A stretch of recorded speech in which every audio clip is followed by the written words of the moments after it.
Meus irmãos, boa noite a todos. A graça e a paz do nosso Senhor Salvador Jesus Cristo. Nós estamos aqui mais uma vez para gravar mais uma mensagem em relação à pregação do Evangelho, o anunciar do Evangelho. E hoje eu quero trabalhar com vocês na seguinte mensagem sobre o seguinte tema: os 3 privilégios na negação de Pedro.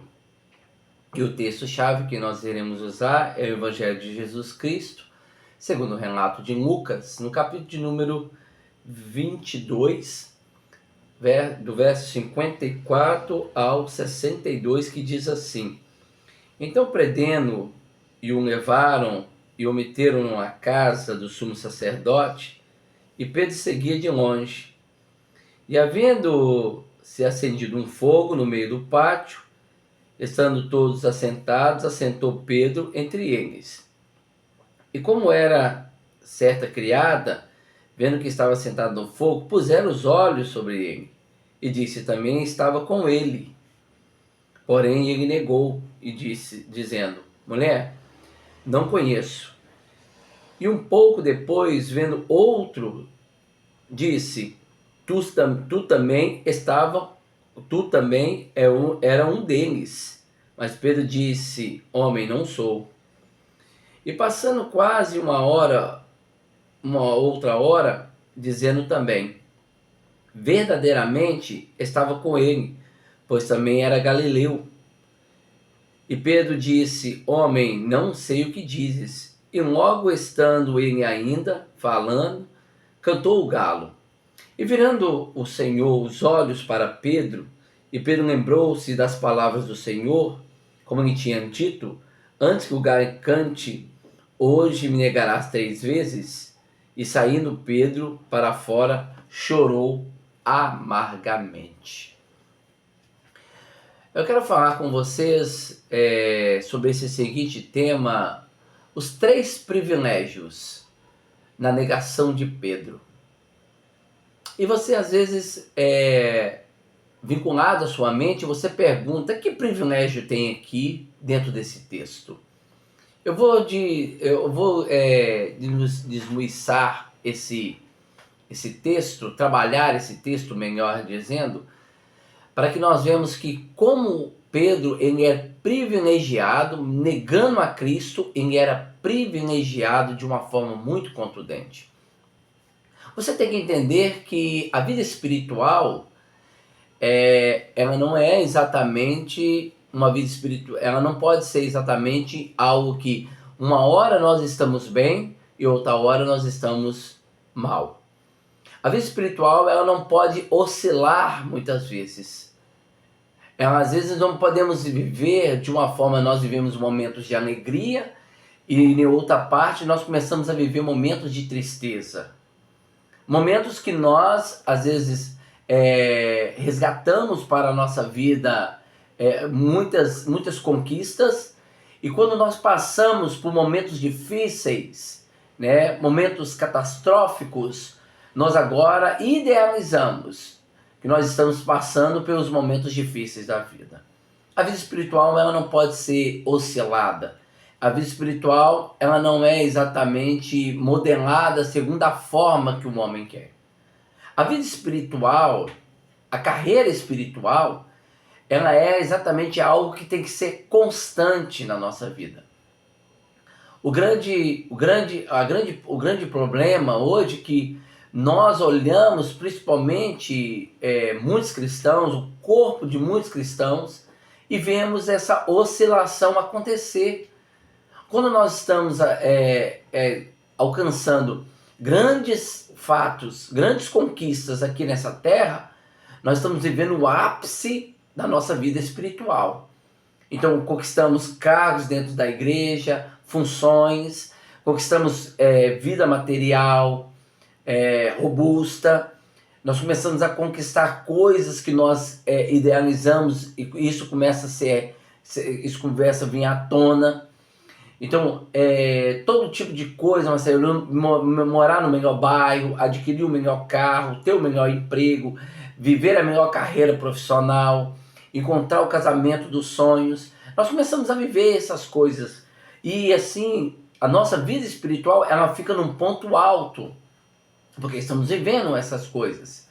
Mas quando agora vem as dificuldades, e as dificuldades que nós começamos a ser trabalhados, forjados pelo Espírito Santo, quando vem as dificuldades, as enfermidades, a decadência, a falta financeira, a bagunça econômica, muitas vezes na nossa vida, ou vem as decepções, as amarguras, os traumas, a desesperança, o descontentamento, nós começamos a diminuir espiritualmente. E hoje é um fato notório diante desse mundo, diante dos tempos que nós vivemos, de pessoas abandonarem ao Senhor, abandonarem a sua fé por causa das pressões das lutas. Porque estão acostumados a englobar que a vida espiritual ela está alicerçada ou fundamentada nas conquistas dessa vida. E o homem que espera Jesus somente nessa vida, o apóstolo Paulo vai dizer que é o homem mais miserável entre os homens. A nossa vida não está relacionada a isso. A nossa vida espiritual ela está relacionada exatamente em estar com Cristo. E ela tem uma linha linear, constante, que não pode ser mudada. Mesmo que nós às vezes vivemos as conquistas ou passamos pelo sofrimento, a nossa vida espiritual ela tem que estar linear. Observe quando você vai ver a trajetória de Elias, ali você começa no capítulo 17 de 1 Reis. Elias está exatamente, pregou no palácio, contra o rei Acabe e a rainha Jezabel, houve 3 anos de falta de água, e agora falta de chuva, melhor dizendo, e agora Elias vai para o ribeiro, para o ribeiro, e ali ele começa a ser sustentado pelos corvos. O Senhor sustenta ali com a sua soberania, é levado até a viúva de Sarepta, e na hora que ele vai falar exatamente, vai denunciar o pecado do rei e da rainha, e exatamente o pecado de Israel, ele vendo aquele cenário catastrófico, ele se recua no capítulo 19 e pede a sua morte. Ele entra numa profunda depressão, porque estava sendo perseguido por Samaria. Ele esqueceu que o Deus que havia sustentado ele no ribeiro de Querite, que havia sustentado ele com a viúva de Sarepta, é o mesmo Deus que ia sustentar em todos os momentos, mas agora ele cai numa decadência espiritual.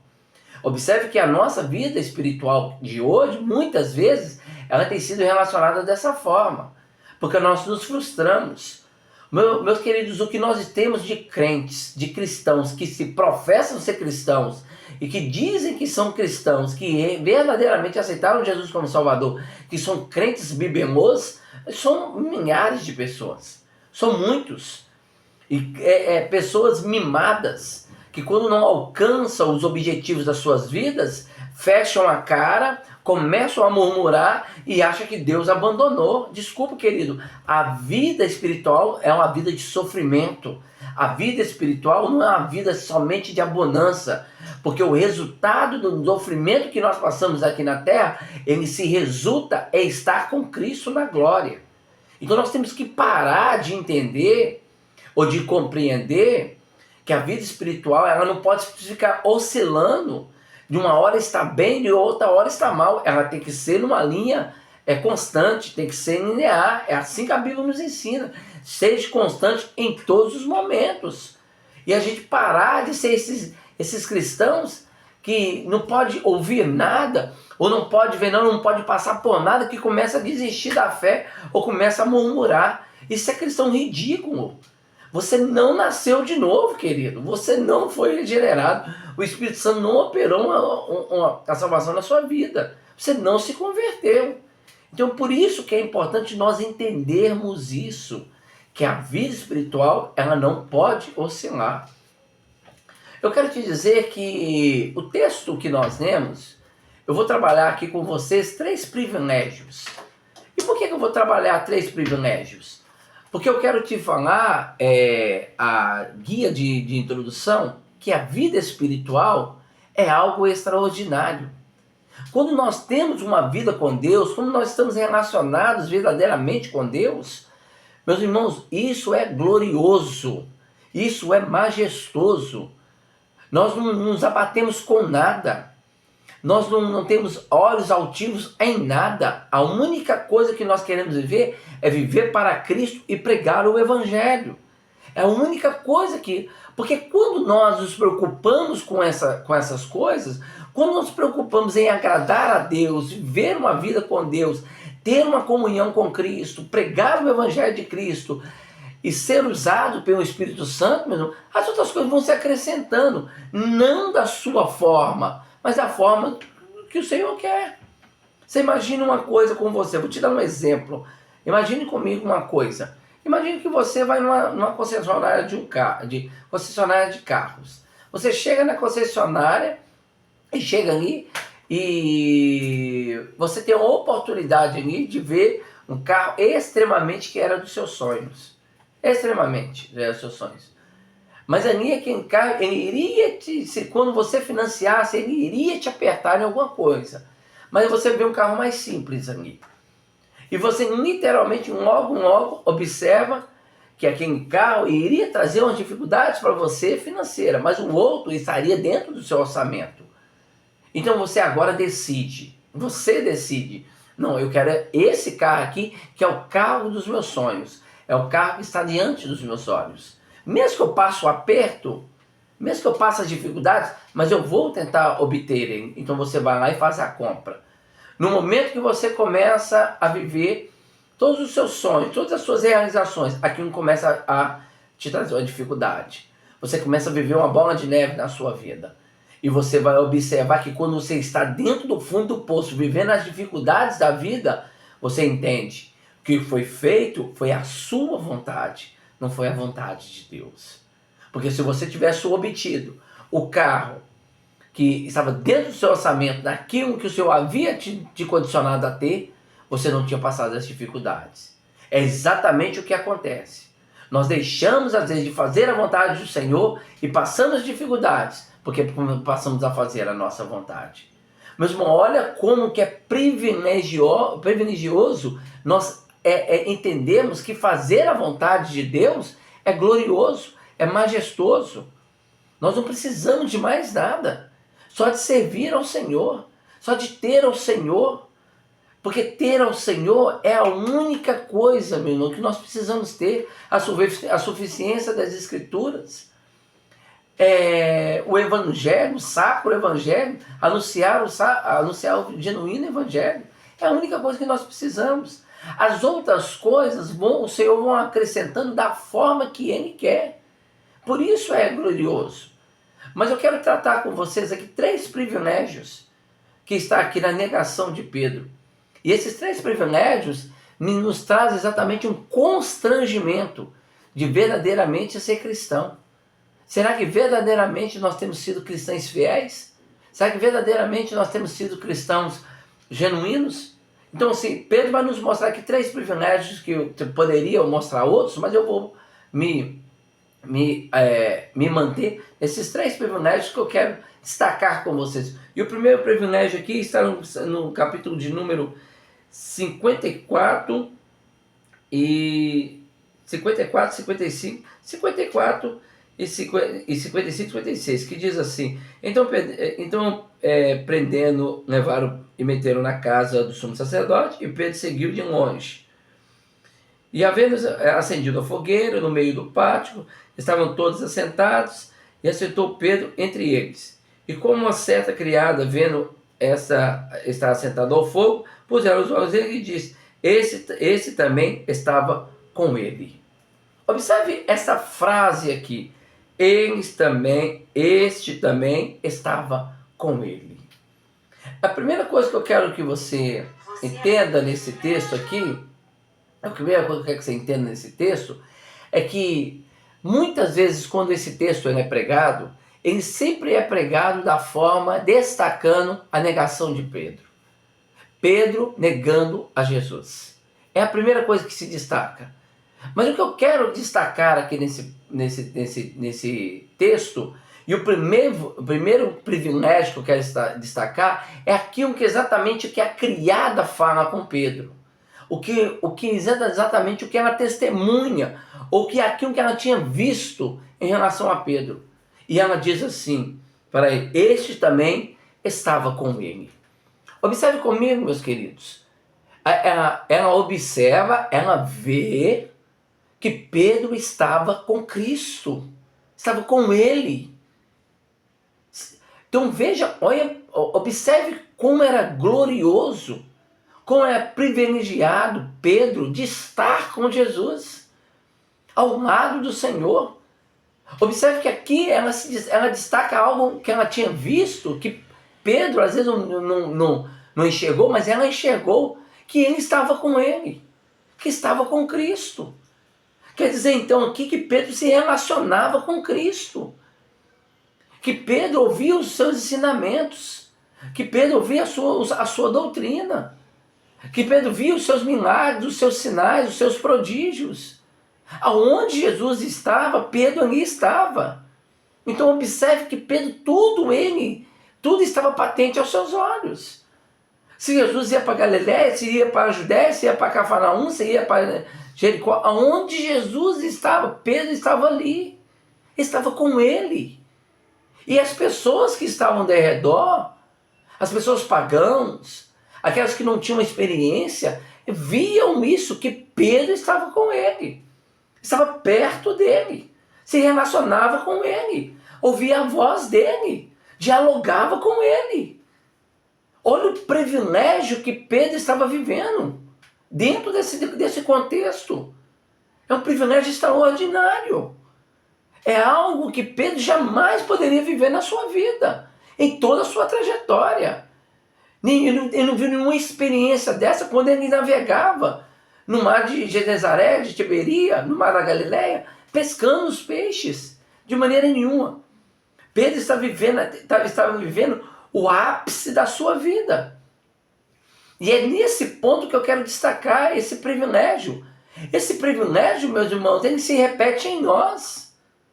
Tem coisa mais gloriosa de nós estarmos com o Senhor, dialogarmos com o Senhor, ouvir os seus ensinamentos, ver os seus sinais, os seus prodígios, as suas maravilhas, as suas manifestações extraordinárias, saber que o Senhor compadece por nós, analisar que Jesus ele entregou a sua vida na cruz do Calvário pelos nossos pecados, nos livrando da ira de Deus, empregando sobre nós a sua justiça para nós sermos salvos e deixar o Consolador para vir nos direcionar para nós recebermos uma recompensa imensurável. Olha o privilégio que é isso. Meus irmãos, o maior privilégio que tem é de estar com Jesus, de fazer parte de Jesus, de estar relacionado com Jesus, de conhecer a sua palavra, a sua biografia, a sua trajetória, de sentir o calor da sua presença, a manifestação do seu poder. Mas a grande questão aqui não é só ter o grande privilégio aqui, não é só ter isso. O grande privilégio é quando as pessoas lá fora, elas estão vendo isso em nós. É quando as pessoas estão lá fora, a criada que representa o mundo, representa o indivíduo lá fora, representa o homem que está no pecado e que está vendo que nós estamos com ele, que nós nos relacionamos com ele, nós fazemos parte dele, que nós estamos junto com ele. Essa que é a grande questão. O grande problema é que a igreja hoje, os cristãos hoje, o mundo não tem visto isso. Isso tem sido a parte negativa, que não consegue ver Jesus em você, não consegue ver um relacionamento fiel e íntimo e único em você com Cristo, você com Deus, porque você parece mais com o mundo do que com um cidadão do céu. Você parece mais com o mundo do que exatamente um homem que foi regenerado e transformado. Não há transformação, não há mudança de vida. Isso não há mudança de vida, meus irmãos, não há transformação. Se não ocorreu em você metanoia, epistrefo, metafor, então esquece. O mundo não vai ver você com aquele que está com Jesus, de maneira nenhuma. E nós precisamos entender isso, que quando o mundo não consegue ver Jesus, você estar com Jesus, não consegue enxergar em você que você trafega com Jesus, que você anda com Jesus, que você se relaciona com Jesus, é porque você está negando Ele, com as suas atitudes, com o seu pecado, com as suas com o lamaçal de pecados que você está vendo, com suas iniquidades. E é isso que está acontecendo. Nós temos um mundo hoje, nós temos um cristianismo hoje, um evangelho hoje, que nega a Cristo. Literalmente. Porque senta na roda dos escarnecedores, aquece com o fogo deste mundo, porque vive exatamente tudo aquilo que não é relacionado com Cristo, mas estão relacionados com este mundo. Está aquecido pelos conselhos, pela multidão de conselhos, está aquecido, querendo se aquecer do frio que está aí fora, exatamente com os elogios, de maneira nenhuma. Você precisa estar com Ele. Quando você está nessa posição, você está negando a Jesus. É um privilégio estar com Cristo, mas mais privilégio ainda é quando o mundo vê que você está com Cristo. Em João 8:12 diz assim: eu sou a luz do mundo, quem me segue não andará em trevas, mas terás a luz da vida. Em 2 Coríntios capítulo 5, verso 7 diz assim: porque andamos por fé e não por vista.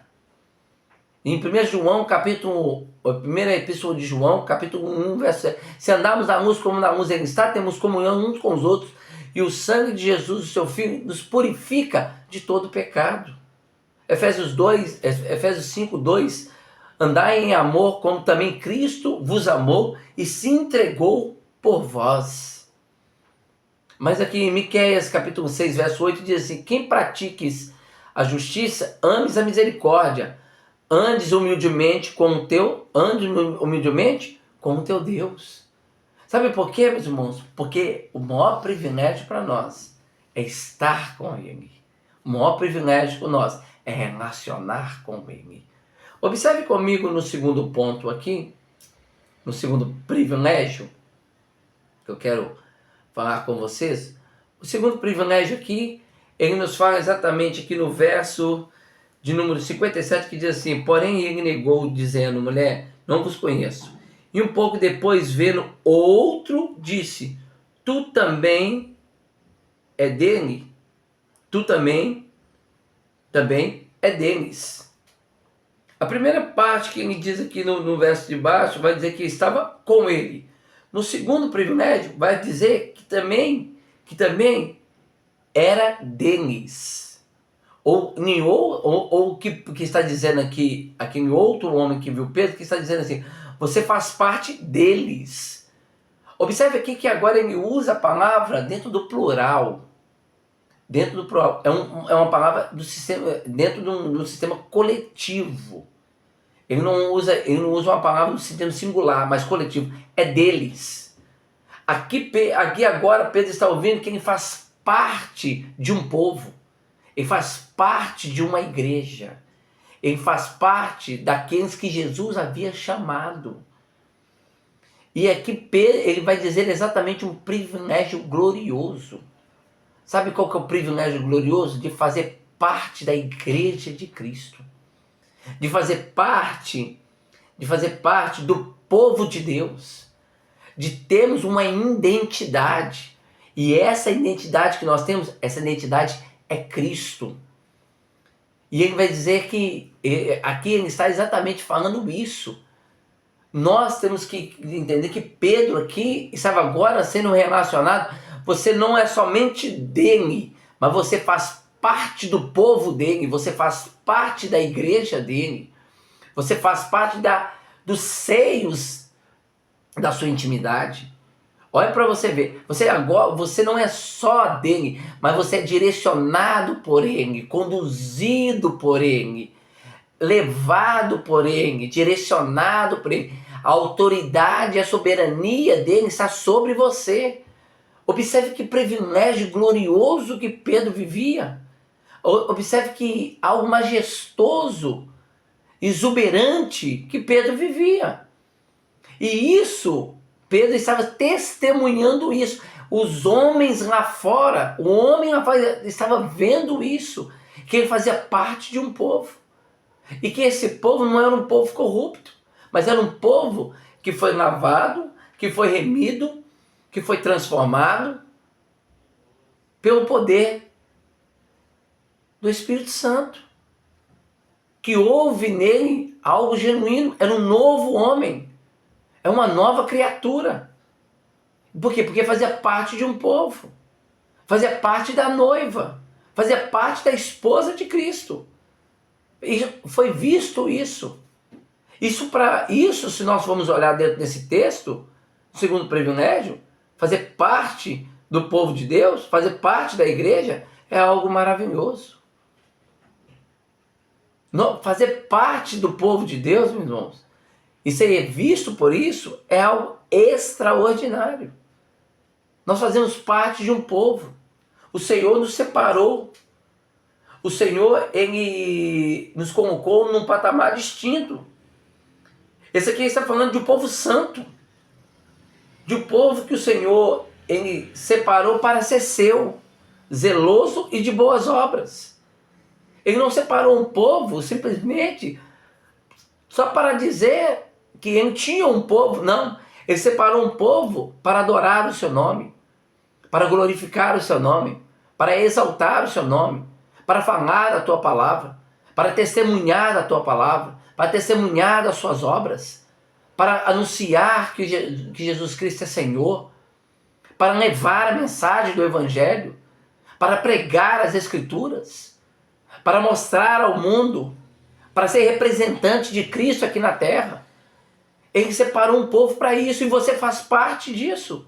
Pedro, entenda, eu estou vendo isso. Aquele homem exatamente fala de testemunho, quem estava vendo que Pedro fazia parte da igreja de Cristo. E isso era algo glorioso. Isso era algo que Pedro jamais imaginava que fazia parte. Como era majestoso isso. Mas Pedro ele temeu aquela situação. O que eu quero te dizer nesse segundo privilégio é que fazer parte do povo de Cristo, fazer parte da igreja de Cristo, é algo maravilhoso, meus irmãos. Quando nós fazemos parte, quando nós estamos dentro do aprisco do bom pastor, é Ele que cuida de nós. É Ele que zela por você. É Ele que te dá a comida, é Ele que te dá a bebida, é Ele que te direciona, é Ele que leva você para passos verdejantes. Quando há dificuldades, Ele está presente. Quando há bonanças, é Ele que dá, é Ele que deu. Então você vive debaixo da autoridade, do poder de Cristo. E por quê? Porque você faz parte dele, você faz parte do povo dele.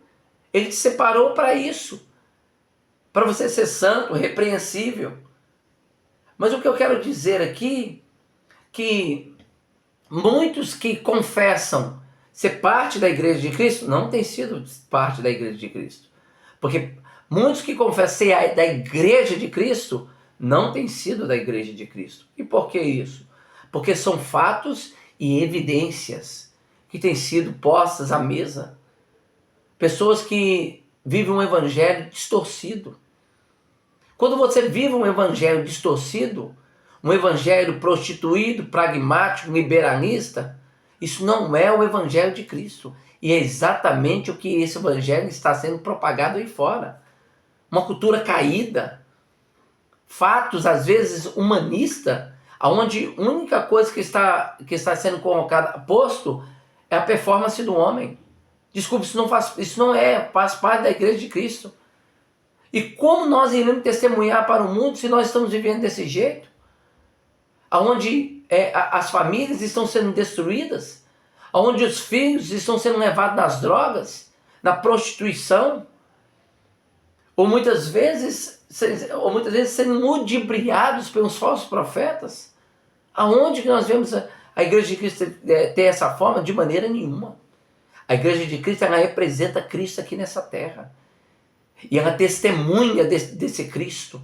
Ela testemunha do Senhor, por aquilo que o Senhor fez. O Senhor nos chamou. Mas quando você dá ouvidos aos falsos profetas, quando você distorce as Escrituras, você não tem uma vida voltada para Deus, eu quero te dizer uma coisa: você está negando a Jesus. Você está dando as costas para o Senhor. É como o jovem mancebo. Bom mestre, o que farei para alcançar a vida eterna? E o Senhor fez algumas descrições com ele. Quando o Senhor disse um fato que ele disse assim: deixa tudo para trás, dá aos pobres, me segue e terás um tesouro do céu. Ele dá as costas porque tinha muitos bens. Sabe por quê, meus irmãos? Porque é isso que muitos estão fazendo. Isso que muitos estão fazendo. Eles não querem se desenraizar deste mundo. Então eles estão dando as costas para o Senhor. Estão abandonando a sua fé. Ou está mesclando com esse falso evangelho. E isso é negar ao Senhor. Meus irmãos, é um privilégio ter uma identidade. É um privilégio fazer parte da obra de Cristo. Realizar a obra de Cristo. Fazer parte da Igreja de Cristo. É um privilégio isso. E nós precisamos testemunhar isso para o mundo. O mundo precisa ver isso em nós. Mas em terceiro aqui, eu vou só deixar aqui alguns versículos que dizem em 1 Pedro, capítulo 2, verso 9, que fala da nossa identidade: mas vós sois geração eleita, sacerdócio real, nação santa, povo adquirido para anunciar as virtudes daquele que vos chamou das trevas para a maravilhosa luz. Deuteronômio 7,6 vai dizer assim: porque tu és o meu povo, santo ao Senhor teu Deus. E o Senhor teu Deus te escolheu para que fosse seu povo próprio, de todos os povos que não há sobre a terra. Efésios 2,19 diz assim: assim já não sois estrangeiros nem forasteiros, mas concidadãos dos santos e da família de Deus. É isso que nós somos. É um privilégio glorioso. Fazemos parte disso. Terceiro privilégio aqui, que está exatamente no versículo 59, que diz assim: e passando quase uma hora, outro afirmava dizendo: também este verdadeiramente estava com ele, pois também era galileu. Meus irmãos, nós temos que entender aqui um contexto muito interessante, nesse terceiro privilégio, é de parecermos com Cristo. Os galileus naquela época, os judeus sabiam diferenciar, principalmente no dialeto, na fala, no comportamento. Mas o que eu quero relatar aqui, que ele parecia com Cristo. Ainda de ser um deles, ele parecia com Cristo. Ele tinha as características de Cristo. Ele tinha exatamente a imagem de Cristo estava sendo esculpida em Pedro. E quando Pedro ouve que ele era um galileu, ele foi identificado como galileu, que ele é identificado como um daqueles que tinham a mesma relação com Cristo. Quando nós olhamos isso, nós vemos um terceiro privilégio aqui, de parecer com Cristo, de falar como Cristo, de se ter um comportamento como Cristo, de ser santo como Cristo, de ter um coração voltado como Cristo, de nós vivermos como Cristo viveu aqui na terra. Então, olha a grandiosidade disso. Não, sabe por quê, meus irmãos? Porque nós estamos vivendo momentos que o homem está perdendo a característica. A característica. Está descaracterizado. Você imagine comigo imagine comigo que você tem uma casa. E você todo dia acorda naquela casa, você tem uma casa muito grande, que é quase um sítio. E todos os dias você olha para, quando você acorda na sua casa pela manhã, você olha para uma árvore que está à frente e você fica maravilhado com ela, porque a sua folhagem era tão verde, tão linda, tão maravilhosa. Toda vez que você acordava, ela estava lá, com aquela folhagem que te chamava a atenção. Então, de uma hora para outra, passa-se um vendaval. E quando passa aquele vendaval pela noite, quando você acorda pela manhã, você vê que aquela árvore está toda pelada, ela não tem nem sequer uma folhagem, ela está descaracterizada. E você olha de uma forma muito triste. Nossa, mas ela perdeu toda a folhagem, olha como ela perdeu a característica. Ela estava tão robusta, estava tão bonita. E é exatamente isso. Nós temos que parecer com Cristo. Às vezes as pessoas têm que olhar para nós e ver não a nós, não a nossa performance, não a nossa inteligência, não a nossa boa oratória, não a nosso conhecimento cultural, não a nossa vida financeira, de maneira nenhuma, nossas conquistas, olha lá, tem conquistado muitas coisas, não é isso que eles têm que ver em nós. A nossa inteligência dele é tão aguçada, não é isso que eles têm que ver em nós. Eles têm que ver em nós é Cristo sendo formado. Quando Cristo passa a ser formado em nós, é exatamente porque nós estamos andando no processo de santificação. É porque nós estamos sendo homens e mulheres separados para viver para Cristo. E isso o mundo precisa ver. E isso o mundo precisa enxergar. Nós não podemos parecer com o mundo. Nós não podemos ser homens carnais, sensuais. Às vezes vai para a rede social e esquece da vida. Às vezes vai para a rede social, e esquece que tem um padrão cristão, que tem um comportamento cristão. Às vezes vai para o trabalho e começa a falar palavras tóbias, palavrões, porque esquece que está no meio de ímpios e começa a tomar a forma de ímpios. Às vezes vai para outros lugares e pensa, isso aqui não vai pecar não, e começa a beber, e começa a ter uma vida mundana, mas quando chega para dentro da igreja, acha muitas vezes, aí ninguém está vendo nada aqui, então eu posso viver da forma que eu quero. Porque, meus queridos, nós não podemos viver assim. Nós não podemos pensar que nós vivemos o verdadeiro evangelho desse jeito, não. Nós só vivemos o verdadeiro evangelho quando nós parecemos com Cristo. Quando nós anunciamos a vontade do Pai. Quando fazemos a vontade do Pai. Em toda a trajetória de Cristo, Cristo sempre fez a vontade do Pai.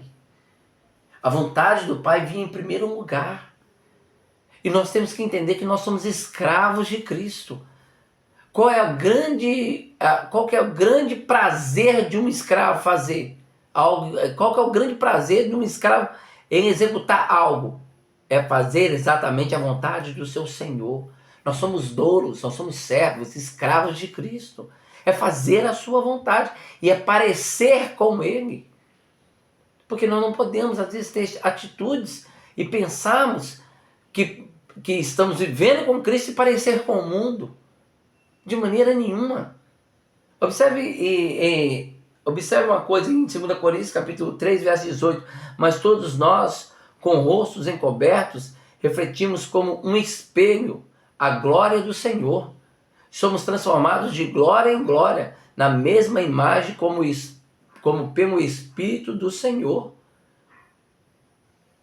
Nós olharmos para o espelho da verdade de Deus e vemos que nós estamos parecendo com Cristo ou estamos parecendo com o mundo.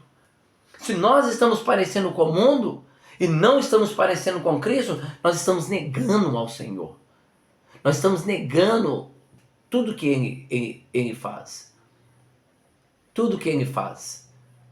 Eu estava lendo um livro de David Bryan, que é o Diário de David Bryan, E aí ele fala uma palavra muito interessante, que ele fala assim, ele vai fazer uma oração, e nessa oração ele vai dizer assim: Senhor, eu sou tão pecador, mas tão pecador, que eu estou com inveja dos cantos dos passarinhos. Eu estou com inveja dos cantos dos passarinhos, por tão pecador que ele era. Sabe por quê, meus irmãos? É a convicção de pecado, de não parecer com Cristo. Esse é um privilégio que Pedro ele tinha, de parecer com Cristo. E nós temos que entender isso. Nós temos que compreender isso. Mas observe comigo no texto, finalizando, fechando a mensagem, que diz assim: disse o homem, no verso 61, e virando o Senhor, olhou para Pedro, e lembrou-se da palavra que o Senhor havia dito a ele antes que o galho cante. Isso está registrado exatamente no verso 34, quando o Senhor avisa Pedro que ele ia negar por 3 vezes. Mas aqui está exatamente o ponto-chave dessa mensagem, que diz assim: e saindo Pedro para fora, chorou amargamente. Os outros em Mateus falam que houve choro da alma. Sabe o que é isso aqui? É o choro de arrependimento. É o choro da alma. É o choro do coração contrito e aquebrantado. Meus queridos, faz uma avaliação. É um privilégio glorioso fazermos parte de Cristo. É um privilégio maravilhoso fazermos parte da igreja de Cristo. E é um privilégio extraordinário parecermos com Cristo aqui nessa terra. Se você não tem tido isso, se esses privilégios não têm sido executados na sua vida, se o mundo que está lá fora, se o homem que está lá fora não tem visto isso na sua vida, mas literalmente você tem tido outros comportamentos, ou isso não tem sido formado em você, você está negando a Cristo. Vai ao arrependimento. Faça aquilo que Pedro ele fez. Faça aquilo que Pedro ele fez. Se arrepende dos seus pecados. Se arrepende dos seus pecados. Mas isso não é só uma palavrinha ou simplesmente ir na frente de uma igreja e falar que se arrependeu dos seus pecados com um microfone. Não, não é isso. Eu me arrependo do meu pecado. Não é isso que eu estou falando aqui. Eu estou falando de arrependimento de alma. Eu estou falando de arrependimento de coração. Eu estou falando de choro pelo pecado. Se você não tem tido isso, chore aos pés do Senhor. Fale com o Senhor. Derrame a sua vida. Arrependa-se dos seus pecados. Olhe para Cristo. Deixe de olhar para este mundo. Porque se você continuar olhando para este mundo, você vai continuar negando ao Senhor e não vai viver os privilégios que Ele tem para te dar, para Ele realizar na sua vida. Mas se arrependa dos seus pecados. Porque assim, o Espírito Santo irá realizar uma grande obra na sua vida. E você irá entender que a única coisa que nós possamos ter na nossa vida é Cristo nos nossos corações. Que Deus abençoe a todos nessa noite. Em nome de Jesus.